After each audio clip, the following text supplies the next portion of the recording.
So back in the days when Dead by Daylight was launched, people used to play it casually, but as the player base kept growing, the game started to become more and more competitive.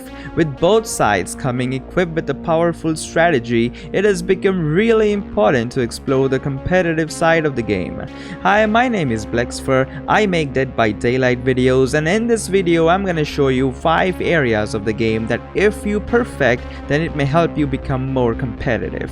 Now, some people already do these knowingly and some without even knowing it, but if you are someone who plays casually and wanna up their game to competitive level, then this video is for you. It doesn't matter if you are a killer main or a survivor main, these 5 tips can be applied to both sides, and 5th tip is the most important one, so you better not miss it.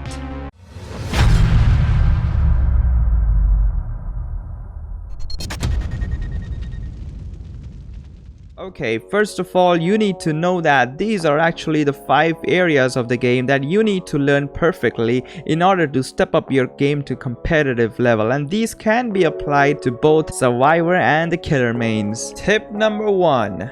Know yourself.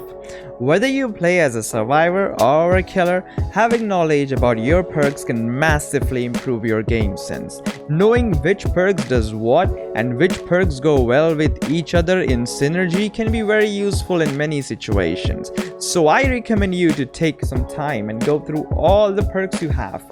Understand what they do and how to utilize them most effectively.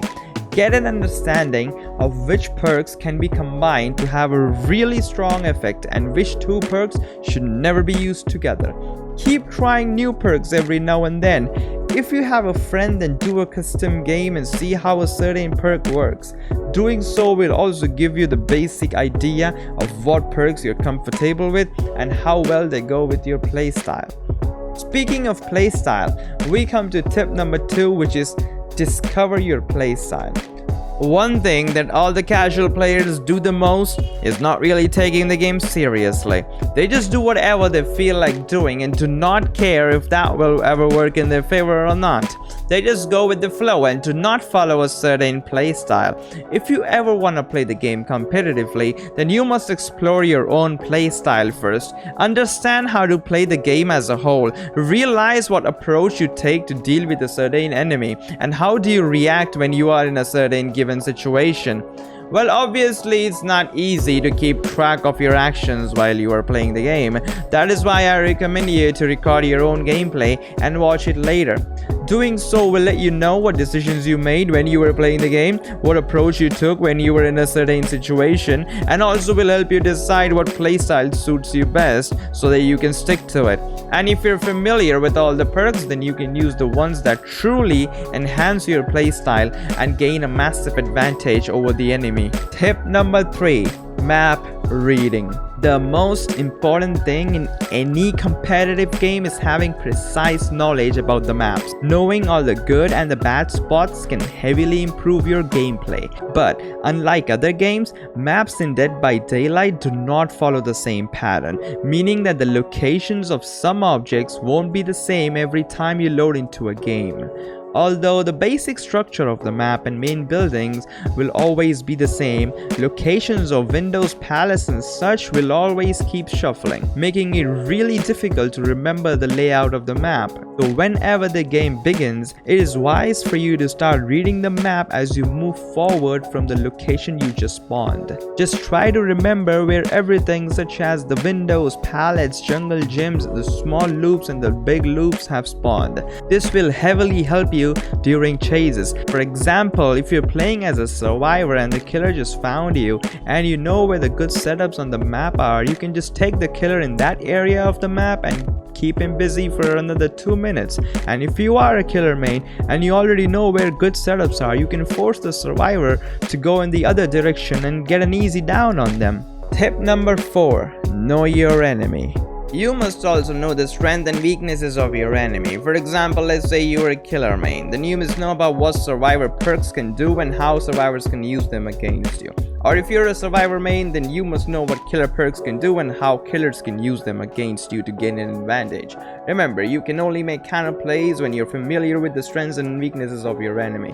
So if you know what a survivor or killer is using, you can make the counter play and avoid a certain situation that's gonna get you in trouble. For example, let's say you are playing killer, you see Jane running towards the window. She vaults the window and you notice that she's using quick and quiet. Then there's a high chance of her using a head-on as well. And if she's using a head-on, then she's probably not using any other exhaustion perks like sprint burst or dead hard.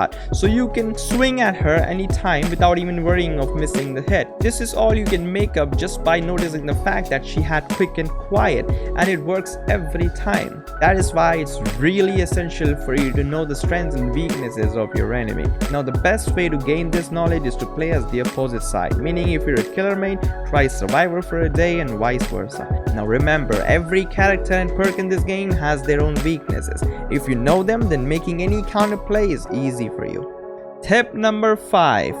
Don't depend on perks. This is what I stress on the most, and also the most important thing to learn actually. Stop depending on the same 5 or 6 perks you use on a daily basis. Depend on your game sense and play style instead. Improve your skills in areas like chases, being altruistic, hiding yourself well if the situation demands for it, and hitting skill checks. I know perks definitely give you an upper hand during the game, but depending completely on them is a terrible idea. So if you depend too much on a certain perk and can't really play without it, then I encourage you to ditch that perk for a few games. The best way to stop relying completely on perks is to play the game without using any perks. Well, this is certainly easier in Survivor, but highly difficult to pull off as a killer. So I recommend you killer mains to keep changing your perk builds and use all the perks. This way you will at least not depend on the same one.